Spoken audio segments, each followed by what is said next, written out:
In the mid-20th century, the Indian subcontinent experienced one of the largest and most devastating migrations in human history.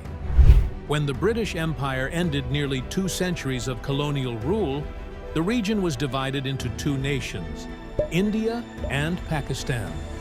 This partition was intended to resolve religious tensions, but instead, it ignited a chain reaction of conflicts, wars, and unresolved disputes that continue to dominate South Asia's geopolitics. Today, the border between India and Pakistan is one of the most dangerous flashpoints in the world, with both nations armed with nuclear weapons. How did we get here? What historical decisions led to this ongoing enmity? To understand, we must go back to the waning days of British colonial rule, when a single decision forever altered the destiny of millions. The roots of this complex relationship can be traced to the British policy of divide and rule, which pitted communities against one another to consolidate power. By exploiting religious, linguistic, and regional divisions, the colonial administration deepened existing fault lines. The Indian National Congress, which sought independence through a united secular India, found itself at odds with the Muslim League, which argued that Muslims needed a separate homeland to protect their political and cultural rights. The tensions between these groups grew over decades, setting the stage for one of history's most contentious partitions. In 1947, with the British eager to leave India amid increasing unrest and financial strain, they decided on a rapid and poorly planned withdrawal. Lord Louis Mountbatten, the last Viceroy of India, was tasked with overseeing the transition. With limited time and little understanding of the region's complexities, Mountbatten expedited the process, setting a deadline for independence just months away.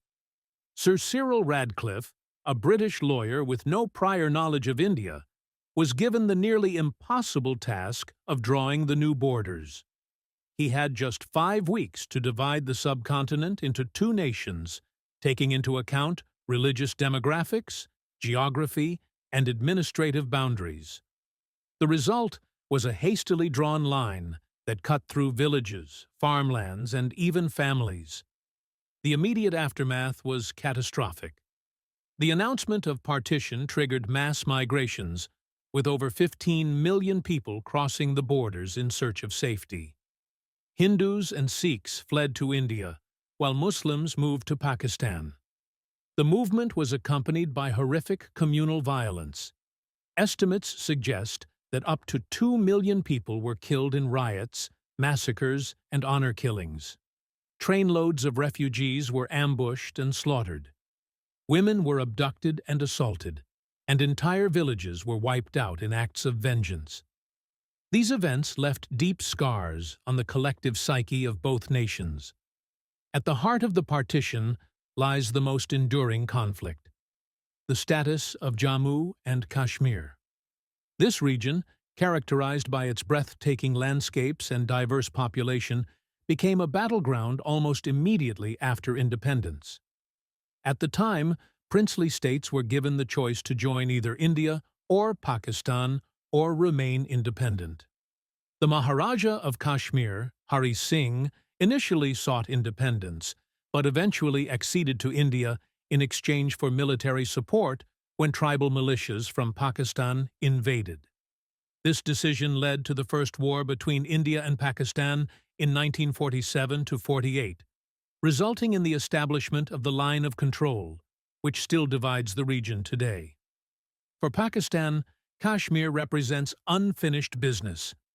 Its majority Muslim population, Pakistan argues, should make it part of their nation. For India, Kashmir symbolizes its commitment to secularism and national unity. This disagreement has fueled 3 wars and countless skirmishes. In 1965, Pakistan launched Operation Gibraltar, a covert attempt to incite rebellion in Indian-administered Kashmir. The plan backfired, leading to a full-scale war.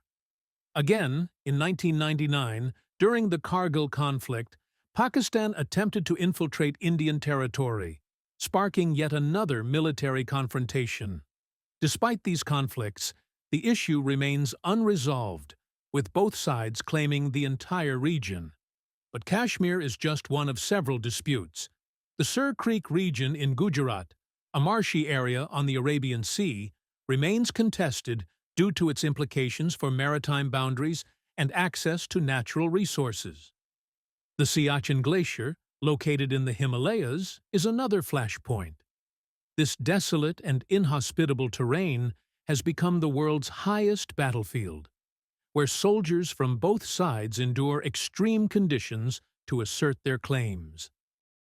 The partition and its aftermath also shaped the identities of both nations. For Pakistan, the idea of an Islamic homeland has become central to its political narrative. This identity was further solidified during the military regimes of Ayub Khan and Zia-ul-Haq, which promoted Islamization as a unifying force. For India, the challenge has been to maintain its secular fabric while managing its diversity. Both nations have used the partition as a rallying cry for nationalism, often stoking tensions to serve domestic political agendas. The border itself is a stark reminder of the division. The Wagah Atari crossing near Amritsar, with its dramatic flag-lowering ceremony, symbolizes both the hostility and shared heritage of the two nations. This ritual draws large crowds, showcasing the theatrical rivalry between the neighbors. Yet, for the millions living near the border, life is marked by uncertainty, poverty, and fear. They bear the brunt of cross-border firing and ceasefire violations. The international implications of this rivalry cannot be overstated. Both nations conducted nuclear tests in 1998, heightening global concerns. The Kargil War of 1999, fought just months after these tests, demonstrated how quickly tensions could escalate. The conflict drew international attention, with leaders from the United States and other nations urging restraint. Today, the presence of nuclear weapons adds a dangerous dimension to the dispute, with the potential for catastrophic consequences. Efforts to resolve these issues have been sporadic and often short-lived. The Simla Agreement of 1972, the Lahore Declaration of 1999, and the Agra Summit of 2001 were all attempts at dialogue, but progress has been repeatedly derailed by incidents of violence, such as the 2001 Indian Parliament attack and the 2008 Mumbai attacks. Trust remains elusive, with both sides accusing the other of supporting terrorism and undermining peace. While political leaders exchange accusations, it is the people who suffer the most.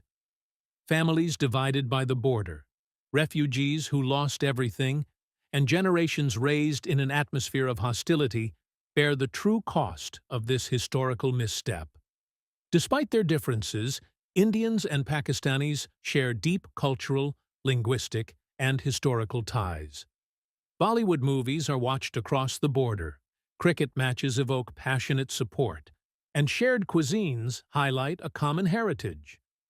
Yet, these connections are overshadowed by decades of mistrust and political rhetoric. The story of India and Pakistan is not just a tale of two nations, but a cautionary example of how poorly planned decisions can lead to decades of suffering. The partition was a colonial-era solution to a problem the British could not solve, and its consequences have outlived the empire. As the world looks to South Asia, the question remains: can India and Pakistan move beyond their shared past to build a future of peace? Or will the shadows of history continue to dictate their relationship? The answer lies not just in the hands of governments, but in the hearts of their people. For true peace to emerge, both nations must confront their past, acknowledge their shared humanity, and prioritize dialogue over discord. The scars of partition run deep, but the possibility of healing remains.